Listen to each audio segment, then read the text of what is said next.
laging iniiba lang yung rope. So, tingin ko, this works na. Ang daming beses na pagana to eh. So, I think I'm gonna favor Aurora this one. Ikaw ba?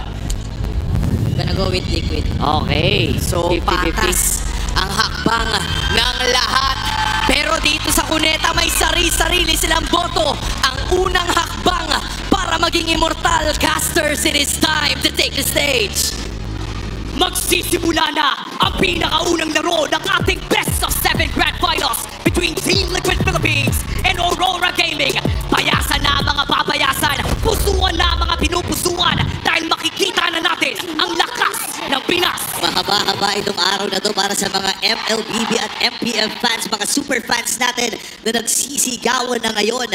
Dito magkakasukatan kung sino ba ang mas may matibay na puso. Simula pa lang nagkalabasan na kagad ng alas. Dalawang utility jungler sa magkaabilang kupunan, Carl and Demon, kahit walang assassin. Gusto nila muna makuha yung momentum sa early game. At nakakatuwa nga rin makita na si Light ay kumuha na rin agad ng isa sa kanyang mga all-time signature pick na Franco dito. In game 1 pa lamang, talagang ayaw nilang ibigay yung momentum na napaka-importante in this best of 7. Nakuha yung ano? Naagaw yung Little Wanderer, isang hook mula kay Light. And ito yung nakikita natin lagi sa laro ng Aurora. Napaka-laki ng importansya ng control sa river. Kasi dito mo rin masisimulan talaga yung Pag-rotate ng mga jungler. And for TLPH, ganun din naman yung itsura. Kaya naman both sides, makikita natin papunta sila sa XP. River control is everything for these two teams. Napaka-traditional nga kung titignan yung mga compositions na napapanood natin dito in game number 1. May tank jungle ka sa dalawang junglers at meron kang mga marksman sa gold lane. Parang wala masyadong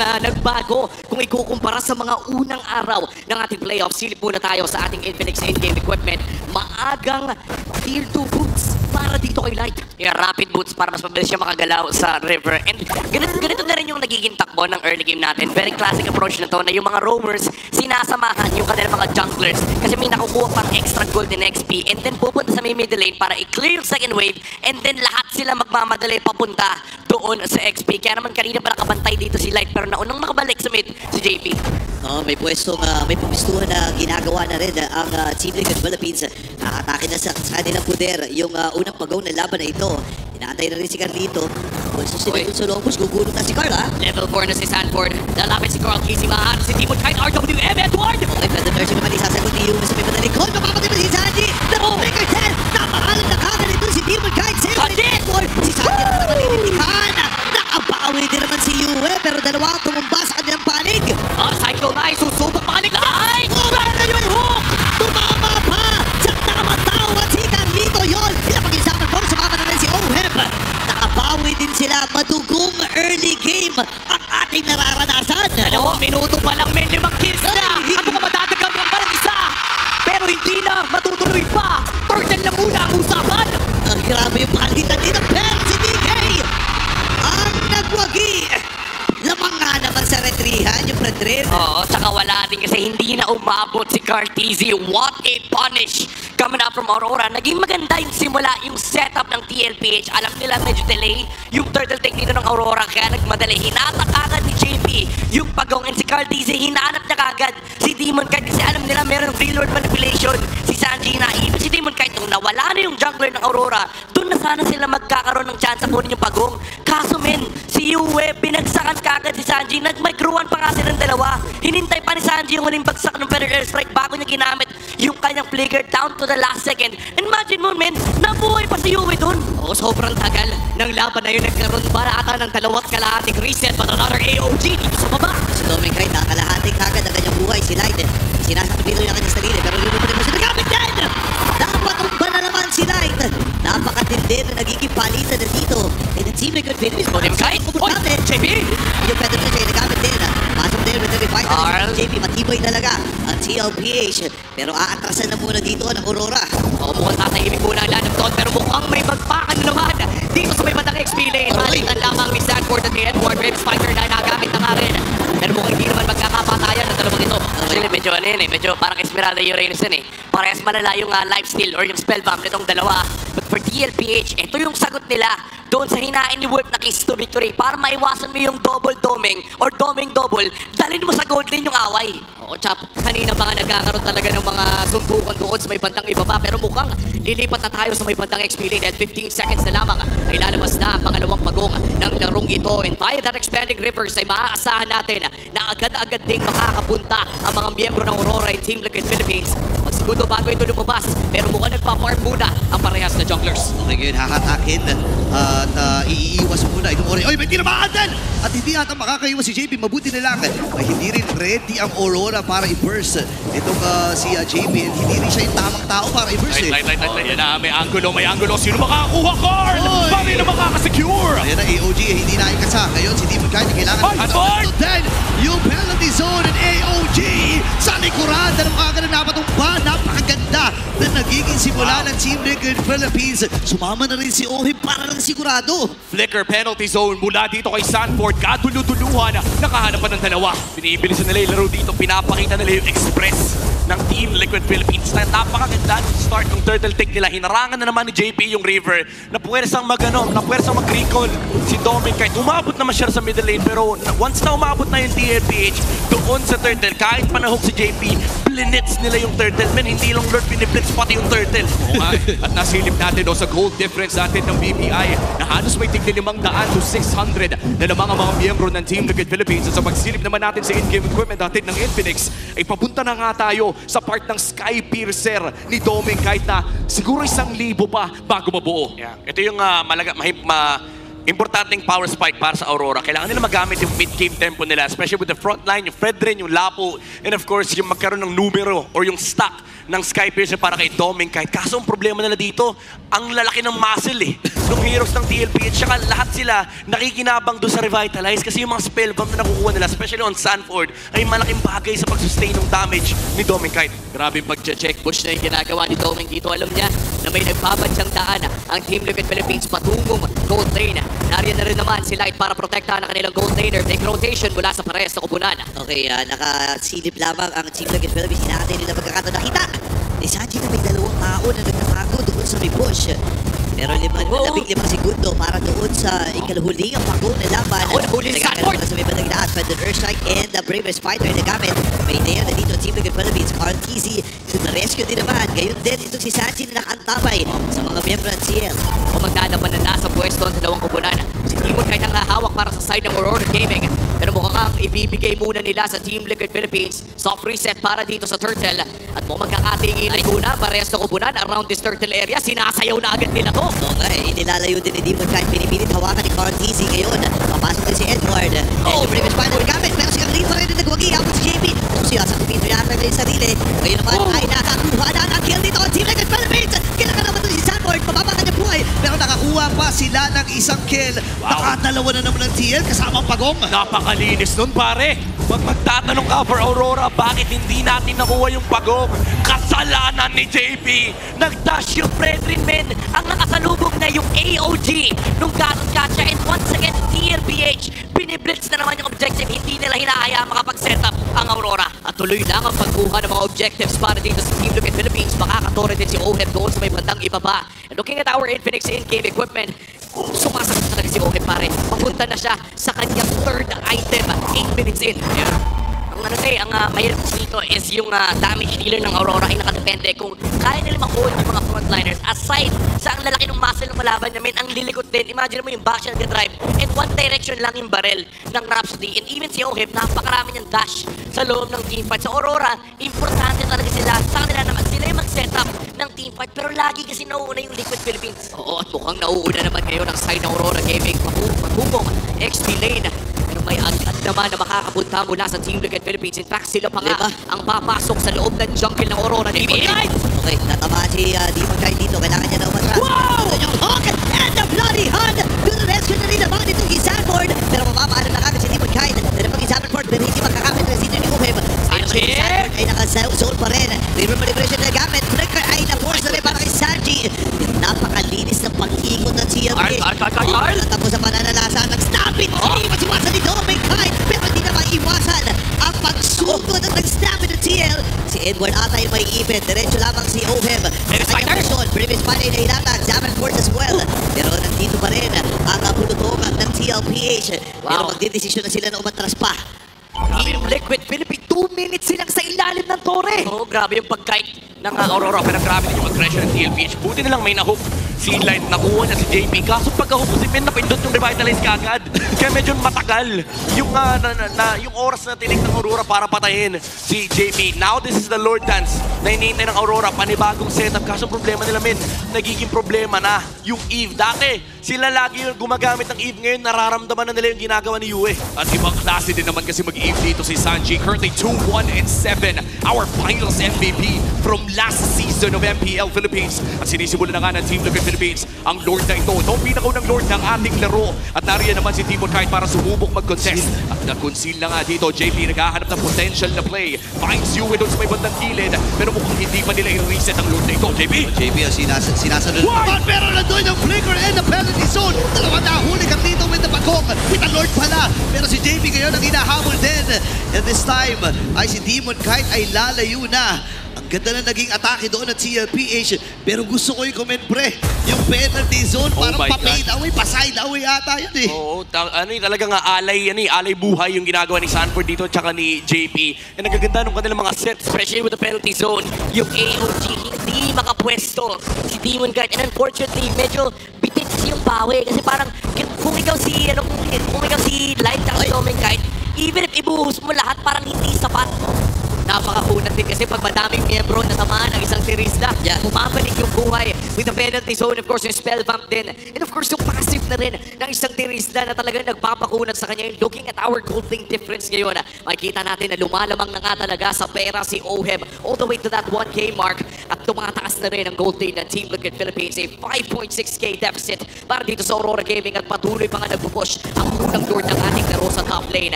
Nag-aantay pa tayo ng potential game-winning teamfight para dito sa Aurora, pero para bang hindi sila makahanap ng butas sa Team Liquid.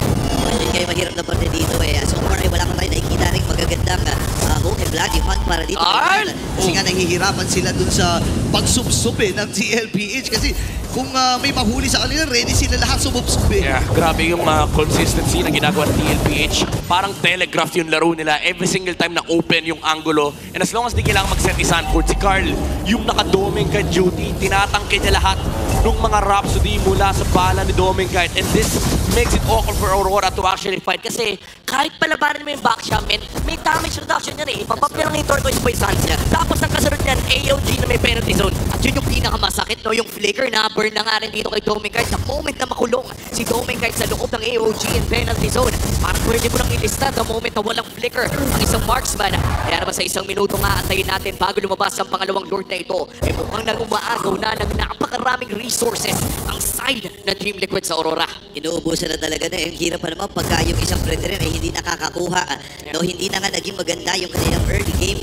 Hindi pa siya nakakakuha pa ng panibagong mga items dito. Nakakasahan na lang nila dito mamaya si Dominguez at si Yue na kailangan pa nilang protektahan kasi ang daming tumatalon sa mga miyembro ng TL. Tsaka ang main difference between the strategy of these two teams is si Oheb hindi kailangan proteksyonan ng Liquid Philippines. Habang yung Aurora kailangan nilang proteksyonan si Dominguez kasi ang daming tumatalon sa side ng TLPH. And even if i-threaten nila yung buhay ni Oheb, sabihin natin patalon na siya ni Edward, mabagsakan siya ng Predator Strike, may sayaw kasi eh.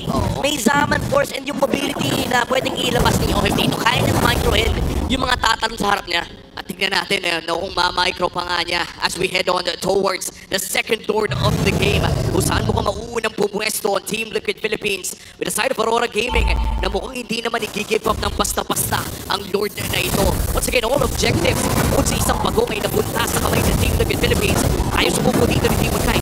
Gusto nilang makita na sumubok roll ng Lord. Nagugulong-gulong si Cortez, nag-aabang yung hook and block. Yun na nga, sa may bandang likuran, nakakagata. Pero yung real manipulation na gamit din. Habang si Demon Kite ay namatay. Ngayon naman ay si Sanford na baba ng buhay. Flicker from Edward. AOG. Flicker din. Nabitawan ni Doming. Atras muna si Edward. Kailangan na mag-atrasan ng Aurora dito. Kasi yung Stampede ay naroon na. 7.4k gold lead. Diretso pa sa Lord. Tingnan mo naman, tatlong battle spell din na nawala para sa side ng Aurora Gaming. May Lord pa ang kasama para sa Team Liquid Philippines. Midnight, may nakita tayong play. Nag-flicker kain ang ating regular season MVP na si Light. Was it a slight disconnect on the side of Aurora. I think yun talaga yung plano, pigilan yung pagbangga ni Carl TC. Kaso, mabuti yung Sanji. Pero ang isa talagang malaking problema ng Aurora is yung Jumpman. Pagka-flicker, nakita mo may marka kagad yung lupa. Lagi naka-ready si JP and tumalon din si Sanford. And si Sanji, napakaganda rin yung placement ng real manipulation. Parang 3 to 4 seconds na nakalock doon sa gilid at the edge of the RWM and libre yung pagsayaw ni Oheb. Nakakatakot ang isang Team Liquid Philippines kapag nakakalibre ng sayaw si Oheb on this Harith. Harith on the hands of Oheb is probably within top 3 all-time Harith dito sa loob ng MPL Philippines. Sobrang comfortable na ng taong ito sa pick na yan throughout the history of this pick. Age of the Crown pa lamang ay hawak na niya yan. At ngayon ay nagmamarcha na ang pangalawang Lord na ito sa top lane. Anong inhibitor turret kaya ang pakabagsak? Mukhang pinakauna sa top lane. Real with manipulation. AOG! Tinama ang kagad si Light! -1 kagad ang naging call dito ng Team Liquid Philippines. Kailangan na maglayuan ng Aurora. Basag yung Torre sa itaas. Ngayon Gitama magiging target nila. Taunt is there. Andun na rin yung Abraxas Rat. Magiging mapipwersa ang TLPH na umatras na muna. Pero napakaganda depensa ang pinamalas ng Aurora. Ito talaga yung marke ng Team Liquid, yung express. Yung pag nilalaro nila no hesitation, basta makita nila pwede, tatalon kagad sila. Edward! Ayan na, may tatalon din ata dito at natunaw kagad! Itong si Edward! Sanford! Yung ultimate mula dito kay Sanford. Kailangan na magtraso dito ng Aurora. Unti-unti bumaba ang buhay. Hindi mo kahit nababa na rin ang buhay ni Domeng. Pero si JP ay maiipin. AOG ay nagamit! Buhay pa rin si Dad! Pero si Yue habol sana. Mabuti na lamang ay nandoon si Sanji para maprotektahan ang kanilang kritikal na miyembro. Grabe yung pinapamalas sa Stampede ng Liquid. Still a spectacular defense para dito sa side ng Aurora Gaming. Biruin mo, close to 9,000 ang gold lead na hawak ng Team Liquid Philippines. Pero isang inhibitor turret lang ang nakuha nila. Ang ganda ng timing ng energy eruption mula kay Demon. Kahit pagpasok ni Sanford, hindi na siya nakagalaw. And naka-layer pa yung stun na nanggaling kay Yue. Kaya naman di ganun kaganda yung pag-punish dito ng TLPH. And depensahan pa yung middle lane tower. Pero kita natin yung essence, man, yung team fight ng TLPH. It's so overwhelming for Aurora, lalo for Domengkite kasi ang dami nangyayari sa clash. Oh, ang hirap din if you're doming kahit isang flicker lang makakawakan mo. Pero 5v1? No! 2v1! Nandito na yung cavalry! Tinamaan yung AOG pero si Demon kahit ata ang tatamaan ang lintik dito at na-hook pa nga! JB buhay pa rin! 1-for-1 magiging palitan! Buhay pa rin naman ng mga damage dealers dito ng TLPH. Yung Lord ay mabubuhay na in 15 seconds. At si Demon kahit parang i-rush to ng TL, pwedeng hindi siya umabot Oo, most likely nga hindi naaabot dahil kailangan din alagaan yung wave doon sa may bandang top side. Pero maraming pwedeng mangyari sa sunod na 15 seconds ng ating laro. Lalaban pa kaya ang Aurora for this Lord? Medyo mahirap yan kasi wala silang jungler and TLPH. Nakuha nila yung punishing na hard nila. Pwede sila mag-turn dito, ha? Oo, and si Yue, may mga moves din siya na inalalata. Tulong na si RTC. Binugaw lamang ang Northern Lights. And Team Liquid Philippines, sobrang nagiging perfect yung mga Lord dance nila dito, Kakaibang ano to, men. Kakaibang era to. Carl TC, setter. Setter era. Siya na yung setter. Hindi lang siya pang taga-frontline. Hindi lang siya taga-tangke. Sabi ni Carl, sige, ako na magsisimula ng laban. And that's insane to think that throughout the eras of Carl TZ, nakita na natin yung pala assassin god na Lancelot in M2 nag-adapt into a Fredrin man around season 10, season 9 ng MPL. At ngayon nagbabalik tayo na kaya niya yung parehas na yun sa game na ito. At kitang-kita yan sa kanyang backshot performance. Ngayon ay papasok na sa base ng Aurora. Team Liquid Philippines continues the siege. May Lord sa taas. Nagpadala sila ng 3 miyembro sa gitna, 2 sa baba. Mukhang makakadepensa pa naman dito ang Aurora Gaming. Pero si Oheb at ang buong kumanan ng TLPH ready din mag-dive. AOG, alisan muna mga miyembro ng Aurora. Ngayon naman ang Lord ay nasa may bandang itaas pa rin naman. Mabilis lang nilang matutunaw ito. Meron pang next wave. Pwede pa mag-ground mount. Manipulation, may hook din. May sasagutin si Light. At si JP nakakuha na ng Torre. Ngayon naman ang buhay ni Sanji. Mamamatay siya. Nakabawi na si Yue. At si Edward ay tutumba. Oh my goodness, 1-for-1 lang ang naging palitan. Pero may Torre naman nakasama ang TL. But imagine that, sobrang laki ng gold lead ng Team Liquid Philippines, a 17-minute Lord, pero nakaka-trade pa rin ang Aurora. Nagiging malaking problema na yung Feather Strike ni Yue. Pinabagsakan si Sanji. Actually, yung RWM napakaganda pero hindi rin nagtagal mula doon sa Eve kasi Yue, nahanap niya yung kill kay Sanji. And after that, doon natin nararamdaman yung kunat ng Fredrin and yung kanyang mobility and control sa may front frontlines, nabibigyan talaga ng spasyo si Doming kahit na bumarel-barel. And for TLPH, honestly, si Edward, even though kaya nilang patayin, parang nauubos na yung resources. And in terms of prolonged team fight, kapag na-survive ng Aurora, yung RWM and real-world manipulation, lamang sila sa batuan na skill. Oo. And siguro no, yung pinaka-cherry on top na dito for the side of Aurora, kung mapitas sila si Oheb. But so far, napakaganda ng laro ng Filipino Sniper sa ngayon. A perfect game para dito kay Oheb. Sa huling beses na na-check yun, 9-0-5 on this Harith. At nakapag-purify pa nga. So kung sakali no, napakahirap talagang huliin if you're Aurora Gaming. Pero yun naman kasi talaga ang challenge. Si Oheb ang kailangan hanapin ng Aurora Gaming. Yeah. Actually, dalawa si Oheb at si Sanji. Kasi ito talaga yung masasakit na damage dealers on the side of TLPH. Pero kalmado lang ang Aurora. Ginawa na nila ito noong isang araw. Out of the series ng TLPH, 13k yung gold lead na binaliktad nila. And this time around, unti-unti nararamdaman natin parang napipigilan kahit paano ng Aurora yung onslaught ng TLPH. Imagine, game 1 pa lamang tayo ay umabot na ng 20 minutos. Grabe. Itong grand finals natin.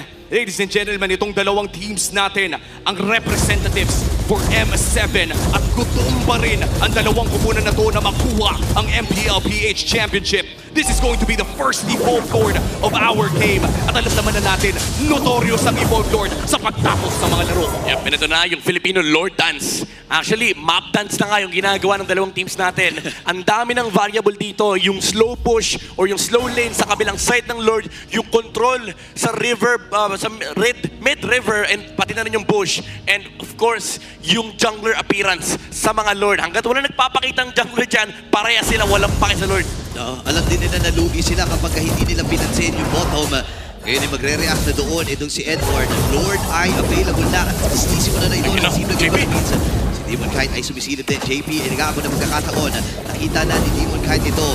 Salve, tuloy-tuloy din. Gugulo si Carl. Sino kanya magiging target? Nandun yung hook. Pero ayaw niyang kagatin.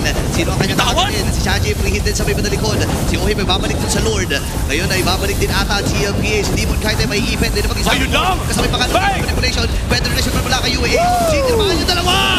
At tinamaan din si Demon Kite. Wala ang jungler dito ng Aurora. Ngayon naman si Salve na baba ng buhay. Meron na siya importante dito. At si Light ay matutunaw din sa kamay ni Oheb. Papasukin na rin dito si Tommy Kite. Nakapag-winter count na rin. Pwede na importante dito si Shaji at mabubuhay pa ang TLPA. Oh my goodness! Kailangan na magnatrasa ng Aurora. Dalawa na lang ang natitira sa kanila. At may wave pa sila sa gitna. Inaabangan na lamang nila. Dewey goes down! Nakapatay na naman ang TLPH. At sa kanila na ang Game 1.